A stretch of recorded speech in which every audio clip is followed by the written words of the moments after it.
Hello again, everyone, and welcome to the Scientific Coaching Podcast. I am your host, Lucas Berry. Join me from Hagerstown, Maryland. I'm still not used to saying not Hedgesville. Mr. Darren Shrewsbury Jr., the poor man's Tony Romo is back. And Darren, it is West Virginia University football game week. How do we feel about that? Quite excited. I am ready to see what Neil Brown has cooked up for this year. And you're in enemy territory, aren't you? Yes, I am. How far are you from the school? Baltimore is about an hour and a half or so, assuming no traffic problems, and that's not going to happen on I-270 or 495. Just not going to happen. But yeah, about an hour and a half or 2 hours away from the school, so about as far as where I am. I'm about dead middle between WVU and Maryland at this point. Well, all right. University of Maryland at this point. Well, all right then. Dead center. Not bad. We know where your leniences sway you to, though. Yep. So let's get into this. First impression of Maryland when you saw this game on the schedule, not when it was scheduled like 8 years ago, but when you were turning the page to 2021, what did you think about this particular game? I've always liked playing Maryland for the most part, aside from what was it, my freshman year when they won like 45 to like 10 2013, it was 37-0. Yeah, it was. Thank God I missed that game. I went to one of my friends' rooms and we watched it with a bunch of others, and we were just sitting there watching, and immediately by halftime we're like, let's go play a game or something. Yeah, really. Like let's bail. But generally they're generally pretty good games. And I'm trying to remember exactly how Maryland football was last year, but I have it right here. I have my Phil Steele magazine right here in front of me. Let me pull that up for you real quick. I turned to the page, but let's see. They were 2-3 last year. They were 2-3. Let's see. Let me pull it up here. They lost to Northwestern. No shame in that. 43-3. They beat Northwestern 45-44. They lost to They beat Penn State 35-19.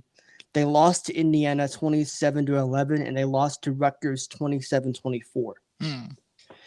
And remember, Penn State was complete and total garbage last year. Yeah, they were. So beating Penn State normally would mean something. It didn't mean anything last year because everyone did that. Exactly. I'm pretty sure even Michigan did that.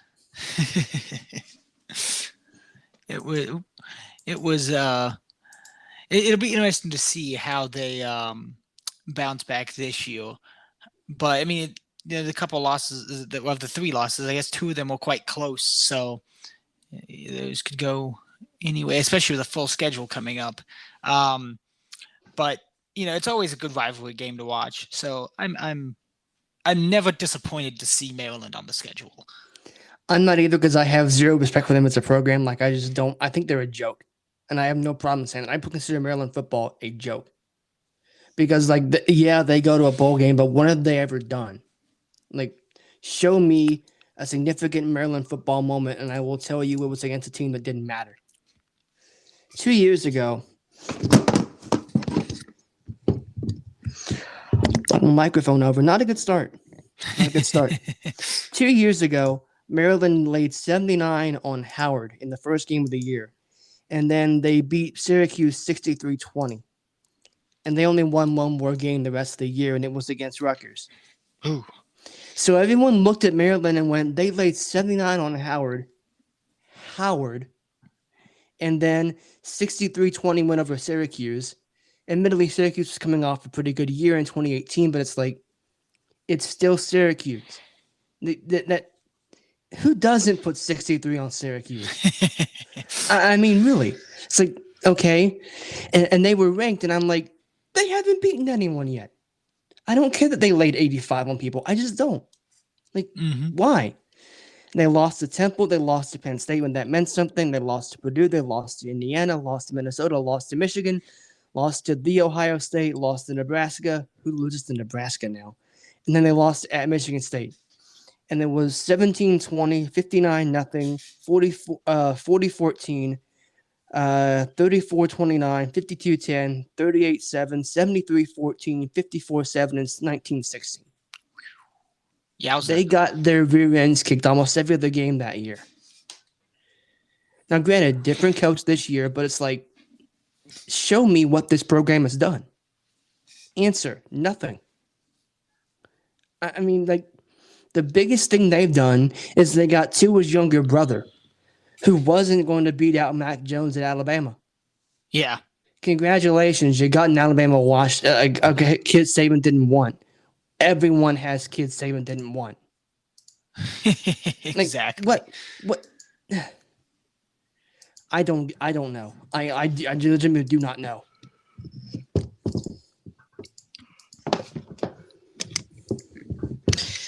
After this, their schedule gets a little bit easier. They have Howard again, and they go to Illinois, who actually won yesterday. We're recording this on Sunday. Then they go have Kent State, Iowa, at Ohio State before their bye. At Minnesota, Indiana, Penn State, at Michigan State, Michigan, and at Rutgers. Rutgers was pretty tough last year. They were not bad. So don't tell me that, they're not going to be at least somewhat competitive, because I think Shiano's turning things around in Piscataway.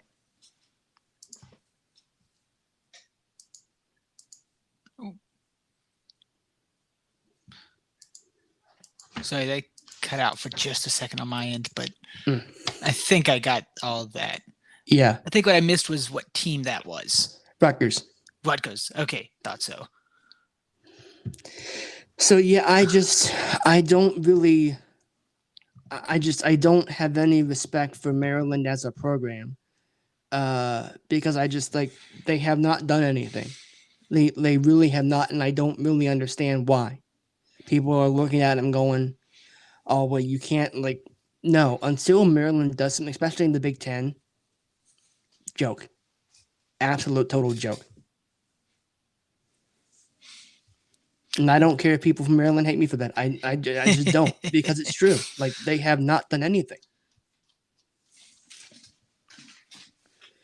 All right, time to play everyone's favorite game from last year. Over, under, or too little, too much, or just right. West Virginia is a 3-point favorite on the road at Maryland. Too little, too much, just right. Let's see. I think they could win by a touchdown, so I'll say too little. I'm with you. I would think 7-10, and that's giving Maryland a 3-point edge, because most home teams get a 3-point edge anyway. Mm-hmm. I think we're 2 touchdowns better than they are. Talia may be good, but I don't know who else is around him to actually bother me offensively. And I think West Virginia's offense with a much improved Jarrett Dagey according to everyone else, a loaded backfield, and receivers who have learned how to catch the football now. Show me where this team is going to go wrong. Exactly. We should be 2-0 when Virginia Tech comes to town in middle of September. If we're not, there's a problem. Mm-hmm. All right. So I know we haven't really broken down Maryland, and Brown hasn't given his press conference yet because we're recording this a week before the game. But what do you want to see from West Virginia in this game? What do you think will be the big key here to getting a win on the road? I think it'll be important to see the the continued growth of the receivers. We've seen them grow already, for the last 2 years, but can see how far that ceiling has climbed for them.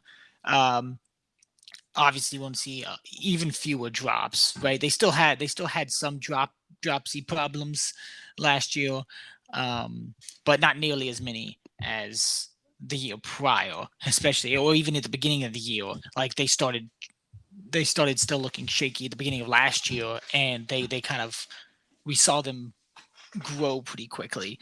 So just good decision making from Dagey and better hands from the receivers. And as long as the running back, I think they'll be fine. I can't disagree with any of that. I really can. I want to see how Dagey has apparently improved, because all I heard was how much he's gotten better. And it's well, okay, talk's over. Time to put up. Mm-hmm. You're gonna have to put up here. And he played pretty well last year. There's room to improve, but it's like it wasn't really his fault that the receivers were dropping passes. So in terms of what he did, he played pretty well. It would have been a better season for him had his receivers not dropped those passes, and we wouldn't even be Mhm. talking about an exponential improvement. We'd be talking about he got better because he just been in the program that much longer. Yeah. There's a big difference. Before we move on, I'd like to give one shout out to the Bluefield State Big Blues. They are playing their first football game on Saturday for the first time since 1980, when they lost to Concord and then promptly quit football. No, I'm just kidding. They didn't quit football because they lost to Concord. I don't think anyone's ever done that. But it is a big deal. They're playing Lawrence Tech from Michigan down at Mitchell Stadium in Bluefield. I believe they're actually be the first football game of the season at Mitchell Stadium because the Bluefield Graham game was postponed this past weekend. So they might get to kick off football season as a whole in the city of Bluefield. So big deal. Big deal. They've got a lot of kids they got some kids from West Virginia. They got a lot of kids from like South Carolina down in that area. So I'm curious to see it. First year program, don't expect a whole lot, but it's great to see them playing football again. Definitely. All right, let's move now to the NFL, and this is where we're going to get a lot of conversation, I feel like, going on here. The Patriots have made 2 trades this week. One is notable, and the other one just kind of got spun on the rug because it's not as notable. Notable one first. Sony Michel going to Los Angeles for, what was it, a 4th-round pick or a 5th-round pick? Or both? I saw one or the other. I'm not entirely sure if I ever saw the final number on that, but it was either a 4th or a 5th. Yeah.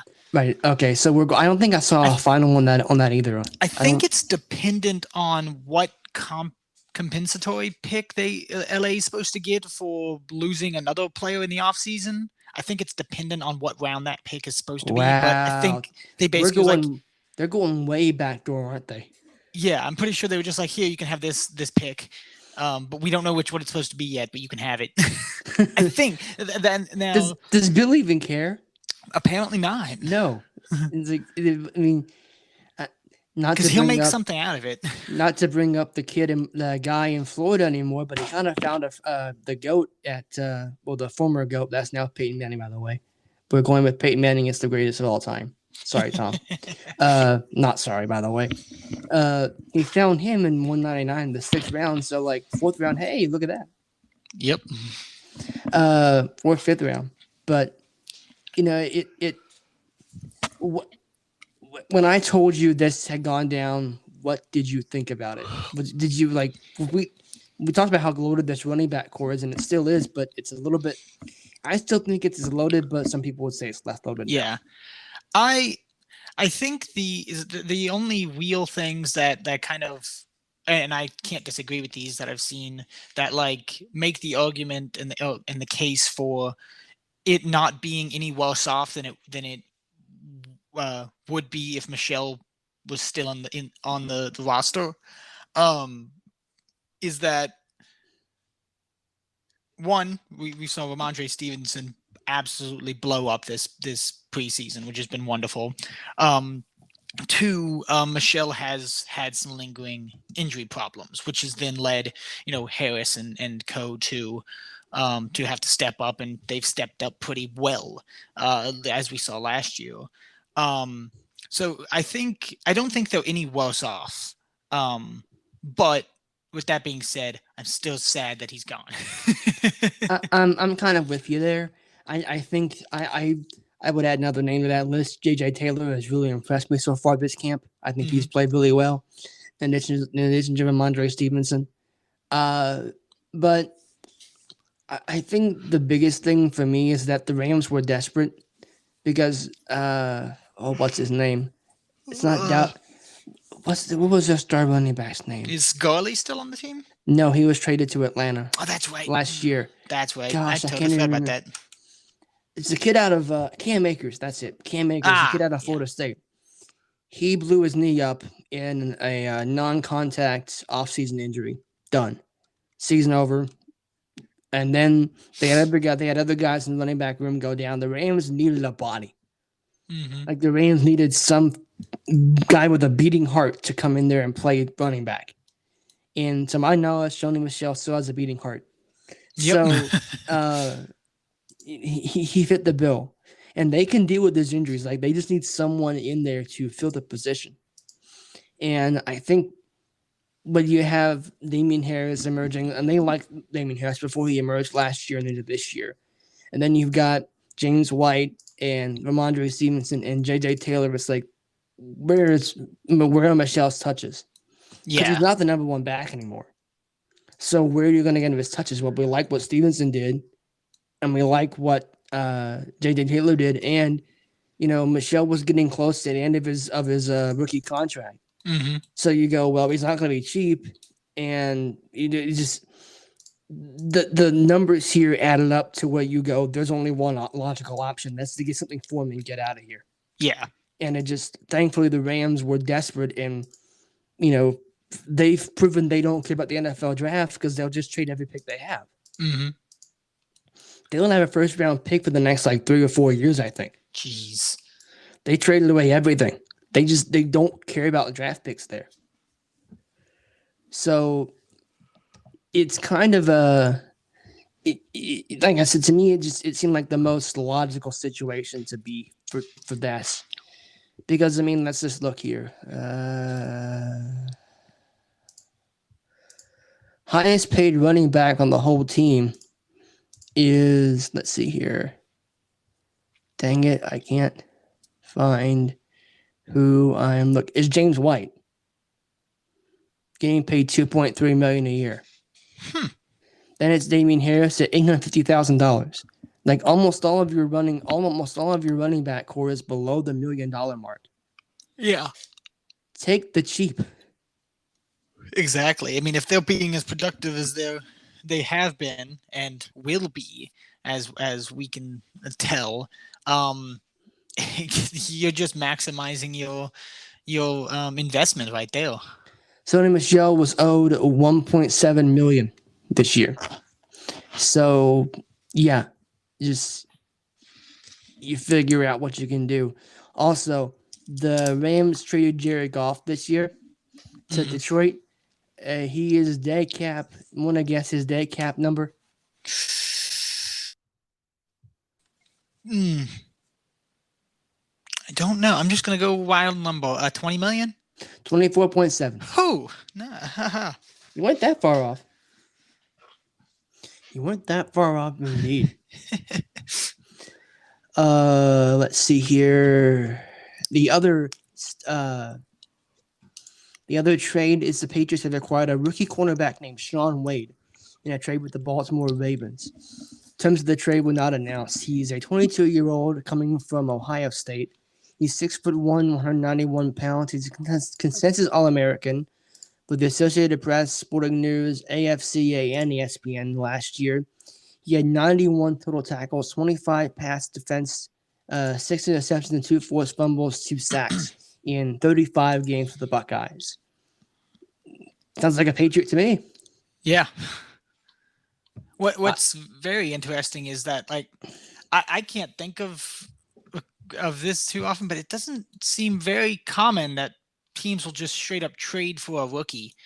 Yeah, I was thinking the same thing. That just doesn't really happen a whole lot. Yeah, it's just Bill must have definitely saw something in this. Well, maybe he was even considering drafting him during the. I think that's what I read because he was. I think I read that because he kind of fell in between. There was a large gap between Patriots picks, and I think Bill liked him. He went before he had another pick again. He wasn't about to trade up for him. Yeah, and he traded for him. So, oh well. And so yeah, if he works out, then awesome, and if he doesn't, then I can't imagine they gave up too much for him. No. I also forgot to bring up a trivia question from the Maryland game. I forgot about that. We'll get to that at the end of the show. So there's your tease for this. I know broadcast stuff. I went to college. All right. So there were other NFL news this weekend. The Bears have a starting quarterback, and so do the New Orleans Saints. I want your opinion on. I wrote about my opinion of the Andy Dalton Justin Fields debate on our website under the Coach's Notebook, and I highly recommend you go read that. I like it might be a long article, but trust me, I did my research on this. So, should Andy Dalton still be the starter, even though Justin Fields is lighting up in the preseason, or should he, go for it? Like, should he still be the starter? Or should you put the kid in? I know where you stand on this in general, but I want to know what you think of this particular situation. It's very interesting. I mean, frankly, I also totally forgot that Dalton was on the Bears now. Like so many moves, I apparently just can't keep. But I'm yeah. Since I'm sticking with my general, don't throw the rookie into the fire, especially when you've got an established quarterback like Dalton. I'd say just give him I think it's a fine idea to just give him a little bit more time because I mean, yes, you do well in the preseason, and I'll highlight this even for the Patriots players that we've been praising. But preseason you're also typically playing against all the backups as well. So, but that's not to take away from how well they've all been doing. You've got to start somewhere with this stuff. You got to get a baseline somewhere, and that's how you do it. But I think I'm fine with. I mean, I think the Bears are going to be in probably middle of the road at best anyway. So, I don't think either option you choose is going to really hurt that. So, I mean, I think I'm fine with the idea of Dalton getting the start, and then if something falls off quickly, then there you go, throw in Fields. You know who their first game is against? It's at the Rams. Do you really want Aaron Dalton chasing around a rookie quarterback? No, you do not. Like, I'm sorry, Andy, but I'm gonna let you get killed, and then we'll put the kid in. Okay? I'm sorry, but I'm just gonna do that. This is really interesting to me. Like, I wrote about it, and if you haven't read the piece, I encourage you to read it. There's a lot of other stuff in there, but I'll give you my general point of view. There are some who believe Matt Nagy, the Bears head coach, is coaching for his job this year, despite making the playoffs 2 of his 3 years in Chicago, which I don't know how a coach that makes the playoffs 2 out of 3 years can possibly be coaching for his job, but okay. Assuming he is, I'm not putting my faith in a kid. I want the established veteran. Okay? Andy Dalton, the Cowboys went 6-10 last year. Andy Dalton had 4 of those wins. He was 4-5. This is the season where he had a concussion, he had COVID, and he was trying to learn a new team in a situation where he had no offseason. Andy Dalton has also been to the playoffs 5 times with the Cincinnati Bengals. He's good. Don't let anyone tell you Andy Dalton is not a quality quarterback because they're wrong. Andy Dalton is someone I would trust with my team if I had to, because I know he's a professional and I know he can play. And I don't know that about Justin Fields yet. I know there's potential there. But if I'm coaching for my job, as some people think Nagy is, there's no way I even begin to think about starting the kid early. No way. And then you take into consideration when they signed Andy Dalton before they drafted Justin Fields, they told him, you are the week 1 starter. You cannot revoke that promise. You cannot. Because if you do get fired, whether it be this year or whatever, unless you win a Super Bowl, which they're not, that will follow you in the NFL. And that will be held against you. If you are hired again and you're trying to sign someone in free agent, especially in a league that is moving more toward the NBA model, the players saying, I don't want to be here, get me out. And then forcing their way out. So if you're looking at this and you're going, they've been locked in. They can't tell Dalton to sit now. They can't do it. I don't care how many people are, I'm just gonna say this. The people who are calling for Justin Fields to start are the highlight-driven fans who don't actually understand how this stuff works. They just look at a highlight reel and they go, oh, he's making all these plays. Well, like you said, they're against second-string guys, and second-string guys can still play. They're professional athletes, but it's not the same. Jalen Ramsey, remember him? He's your corner on the Rams. Go try to throw on him and see how that works out. Dalton knows how to do that. Fields has to learn that. Yeah, exactly. There were especially for week 1, there were too many experienced, very, very experienced veterans on that defense that will absolutely tear Fields to shreds the moment they get the chance. They might still do that to Dalton, but they definitely will do it to Fields. Right, and even if they do it, like Andy Dalton has been in a scenario where he's been there, done that. Justin Fields is coming from Ohio State, where he was better than everyone else he played against, and there was never a question about that. So, like, and I'm not saying that, you have to take that into consideration, but, like, it's still a fact. Mm-hmm. And you wonder how he's going to be able to handle going up against the first-team guys from the best of the best of college football, and not just this team that you're going to steamroll by halftime. Yeah. You certainly aren't going to do that against multi-time Defensive Player of the Year, Aaron Donald. No. he's gonna be like that old commercial, slaps him down and goes, no, no, no. And you're not going to outduel Matthew Stafford at quarterback either. Mm-mm. It still baffles me how he's even in Los Angeles, but okay. I didn't think Jared Goff was a bad quarterback. Apparently, I was wrong. Yeah, all the quarterback situations of the previous offseason have confused me greatly. Yeah. I genuinely cannot keep up. Speaking of confusing, Sean Payton made this decision that made us kind of go, okay, all right. He named Jameis Winston the starter despite paying Taysom Hill quite a bit of money in a long-term extension to be the backup. Now, granted, Taysom Hill will have other stuff to do, but it's like, shouldn't you be paying the guy you're okay, all right. So, Jameis Crablegs Winston wins the starting quarterback job in New Orleans. What says you? Yeah, very, very confusing. It's I'm all for giving people chances, especially he didn't play horribly the time he did get to play that we saw him last season, and he made a good couple throws, but again, but this is also Sean Payton we're talking about. The guy generally knows what he's doing. So I'm inclined to trust his decision making, but I'm still like, this is Jameis Winston, a guy who is barely 2 years removed from throwing 30 interceptions in a season, and then was promptly let go from the team. Despite having a head coach in Bruce Arians who said, "I love the man." Mm-hmm. It's like, not your call, buddy.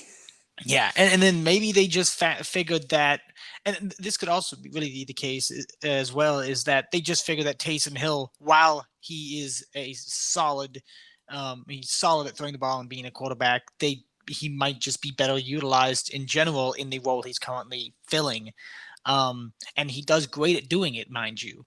And maybe that's just where they felt they will be the most successful. Because if he's under center the whole time, they won't be able to take advantage of those tricks with him as much, maybe. That's about one of the only other lines of thinking that I have in that. It makes sense. The only thing I would say to that, too, is James did play pretty well this spring season. I'll give him credit. He has. Mm-hmm. But I also think, too, that what was their offense the last few years with Drew Brees? It was the dink and dunk, can't throw more than 10 yards offense, right? Because Drew Brees just didn't have the arm anymore. Jameis has that arm. So with Jameis, if you can keep his interceptions under control, has the ability to open up your offense a ton more. Mm-hmm. And we figure that Sean Payton can fix whatever it was that Jameis was having a problem with outside of his LASIK surgery, which should have helped and appears to have helped, but still, like, you have to assume that Sean Payton will be able to go, okay, Here's what we want to do. Jameis, do this, don't do that. If you do this, you're going to be in big trouble. Mm-hmm. Like you just assume he'll work out whatever needs to work out. So, I have a ton of respect for Sean Payton. I think he's understanding. The man can do very little wrong in my eyes, but it's like this still. I would have gone with Taysom Hill because I think I personally would rather be safe than I would having a gunslinger risk taker at quarterback. But that's just me. I also saw what happened when, like Tom Brady was the ultimate play it safe quarterback and he won 6 Super Bowls in New England. So like it's like, well, do that. It works for him. Why can't it work for you? Exactly. But I also think Sean Payton looked at this offense last year and went, yeah, no, I'm not doing that again.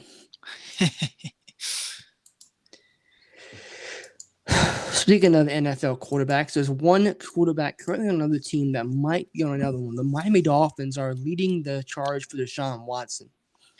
I don't believe he gets traded before the season started, but let's just say for whatever reason he does get traded there at some point. The Texans want 3 first-round picks and 2 second-round picks for him. Is Deshaun Watson worth that price? No one. I'm gonna say literally no one is worth that price. I don't care if it's Peyton Manning, Tom Brady in their prime. No one's worth that price. You have to be insane to effectively give up 5 bodies for one person. Someone get John Gruden on the phone. Like, just no. And especially not for Watson. Like, and I've said this before, and I will say it again. I don't have any problem with the way Watson plays. He is a solid quarterback. But now you'll get not just the drama, but the fact that, if he gets is made unhappy, he's going to throw another hissy fit and want out again. And plus, I think the Dolphins they picked up, who was it? Brissett, right? Do they still have Brissett? I think so. Let me check on that. And then who else do they have? Tua. And so they've already got a pretty solid they have Tua and Jacoby Brissett. And Watson, again, they're not going to be worse off if they were to get Watson. Let's just be real here. But you're ultimately hurting any chance you have at growth if you're going to give up what is effectively 5 bodies for him, especially being first-round picks, which that's a lot of that is basically a lot of money in terms of how much those players would be worth based on their contracts, and 2 second-round picks, right? Yeah, that's. It kind of speaks to the fact that they're pricing him that high, not because they expect it, but because they're trying to discourage anyone from being interested. No, I don't think that. I think what they're trying to do, they're trying to start the negotiation incredibly high, then try to find a middle ground where they still make hay. Mm-hmm. But like, if you get some dope to give you 5 picks. Great. Okay. 100%. But if you don't, like, can we go 2 2s and 2 1s? Okay, we'll start there. Maybe a 1 and 2 3s. Like depending on how damaged his goods are with this with the civil stuff going on. But like because that's a big part of this. Until this stuff gets settled, the NFL does not want to punish you. Mm-hmm. So the NFL wants him to just stay low and go, okay, just keep him on the backfield. Don't really worry about it. Just keep him somewhere in the facility, lock him up real good, and don't let him out until winter. So they don't really want this to go big, but like if the Dolphins make the trade or whoever else does, you're going to have to factor in the fact that you're going to have you may well have a trial coming to bear here in the middle of your season. Mm-hmm. And the legal process will not wait for anyone. Yep. They will say Deshaun Watson is due in court December 13th. You got a game the next day or 2 days later. They don't care. They do not care. And they don't have a reason to. Not their problem. Exactly. It's it's a a storm that you just don't want to be involved in. You don't want to be in its path. Stay out of the way until you know up. Right. Exactly. I agree with you 100%. All right. So back to our trivia question. Here's my question for you, Darren. When is the last time West Virginia lost a true road game to Maryland? A true road game. Not a neutral site like the one you watched, but a true road game. To be honest, I forgot that was a neutral site. But also I tried to block that part out of my memory. Don't we all? I have no idea. I'm gonna go very broad range. The 1980s. Not quite. September 20th, 2003. Maryland 34, West Virginia 7. Ooh. They actually beat West Virginia twice that year. They beat them 41-7 in the Gator Bowl that year as well. Ew. So, yeah, not a great time to be playing Maryland in 2003. Or as some people would say, 2003. And I'm like, no, that's not how you say it. Do it. No. No. Nope. We haven't played Maryland in 6 years. Wow. 2015, September 26, 2015 at Morgantown. West Virginia beat them up 45-6. Ouch. It's been a while. It has. I'm almost positive I was at that game. I would think you were, considering you were you were at the school at that point. Yeah. It was more so whether or not I decided. I'm pretty sure I went to it, but there was because it was definitely would have been one of the first of the season. So I always tried to go to at least the first 2 home games of the season, and then kind of go from there with the year. But most of the time I was at the first game and second game, home games of the season. I think you're like me. If they're going to be like freezing cold, no. Yeah, and generally not into it. Generally, I'm not even a horrible problem with the cold if I'm, if I have enough stuff on. But definitely during that time, I wouldn't have. But now I think I'm perfectly well suited to at least for Morgantown cold. Definitely not if I was to go up somewhere like Boston cold. But no, Boston cold is entirely different thing. But definitely, I think I'm so well Chicago suited for Morgantown cold now. Yeah. Yeah. We were supposed to play them in Morgantown last year, but the Big Ten axed non-conference games pretty early. Yeah. It actually was the first domino to fall that we lost that game. Then we ended up losing. Who was the other non-conference game last year? Ooh, that's a good question. We had Eastern Kentucky. We actually played that game because they wanted the money. I don't blame them, but I don't remember who we were supposed to play in the other non-conference game. Oh, Florida State. Yeah. That's it. The game in Atlanta. Yeah, that's it. Florida State. We were supposed to play FSU. That's it. We lost both those games in fairly quick succession. Yeah. So, yeah, I saw that. I actually saw it in my Phil Steele book here. They were talking about West Virginia hasn't lost here since 2003, and I went and looked it up, and they used to get that stuff right, but I almost know what the score was. So, yeah, West Virginia actually leads the all-time series 28-22-2. They are 13-11 at Maryland at the school. They are 0-2 all-time in neutral games, the bowl game and then the other game which we do not speak of. And then in 25 games in Morgantown, West Virginia is 15-9-1 against Maryland.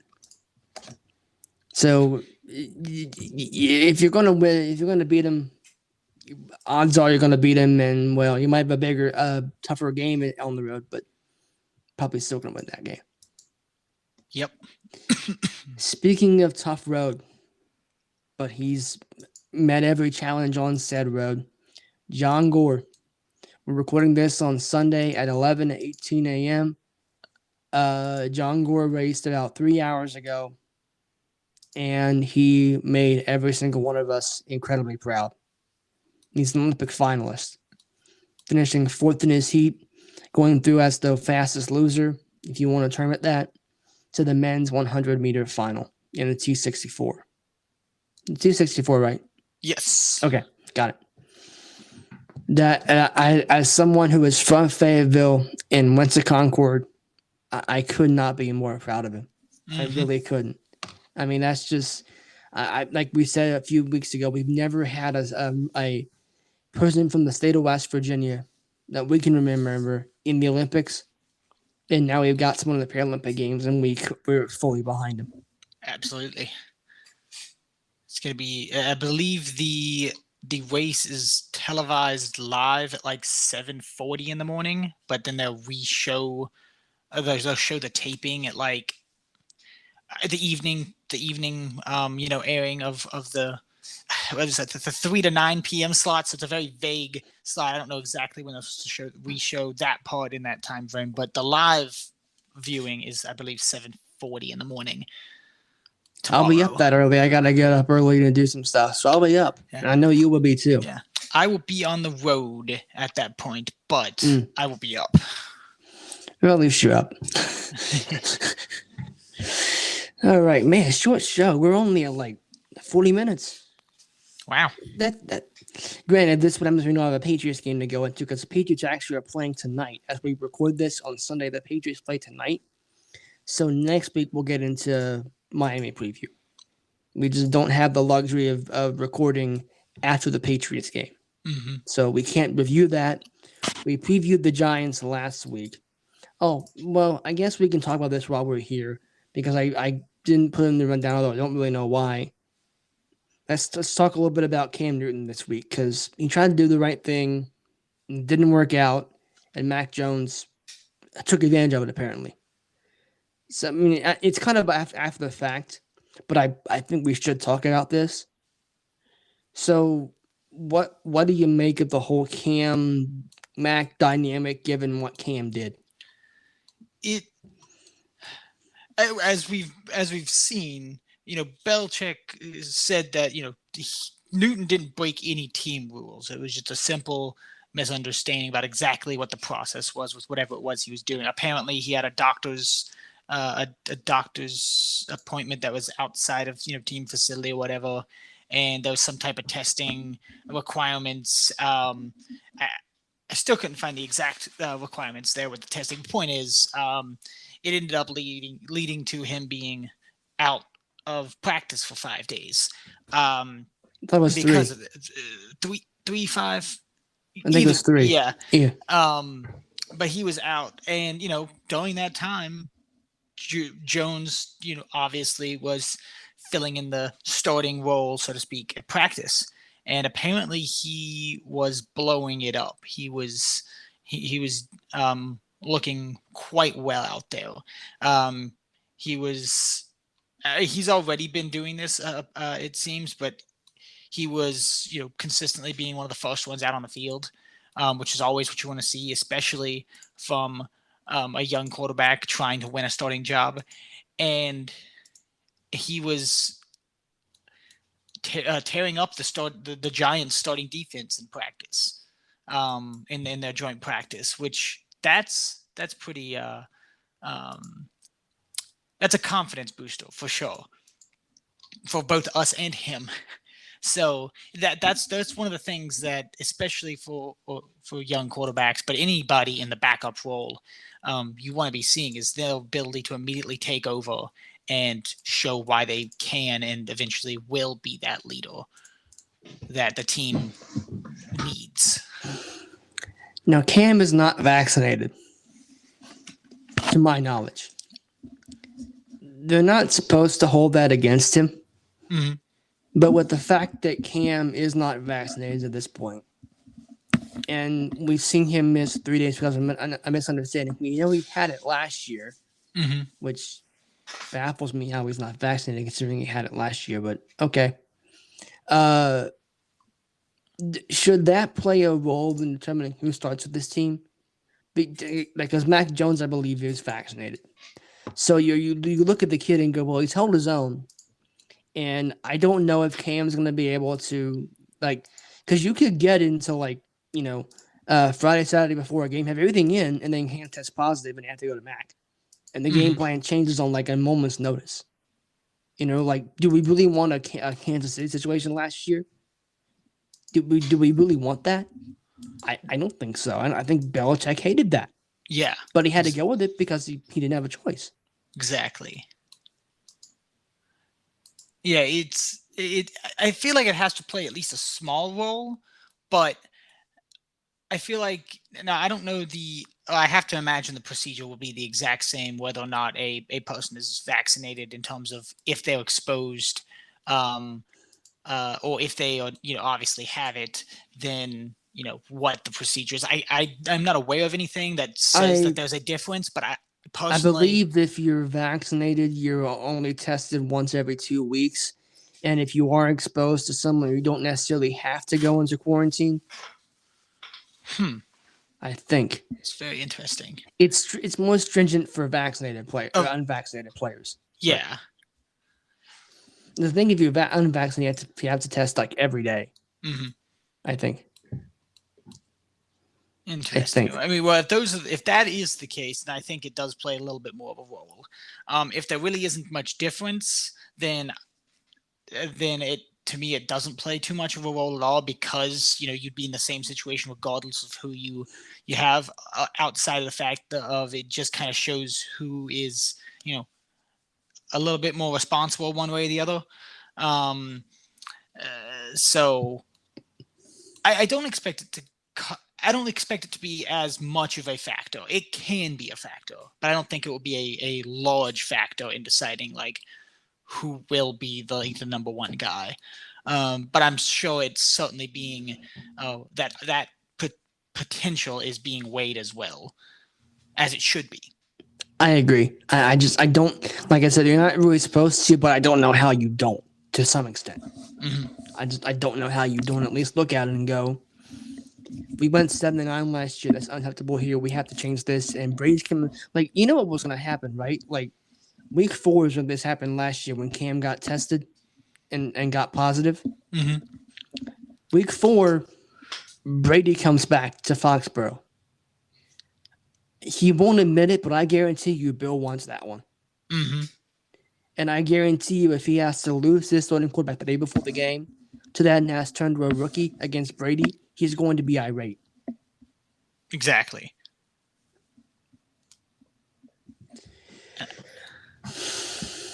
All right, then I think that will do it. I don't know why I didn't put that in with the NFL section, but I didn't. But that is our show for today. We'll be back next week with another episode. That will be number 7 for us on this season. So we will officially kick the extra point on the 2021 on season 2 of this podcast.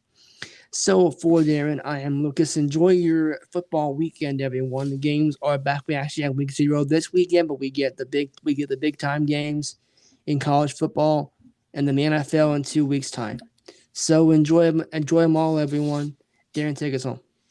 Adios. Enjoy the football.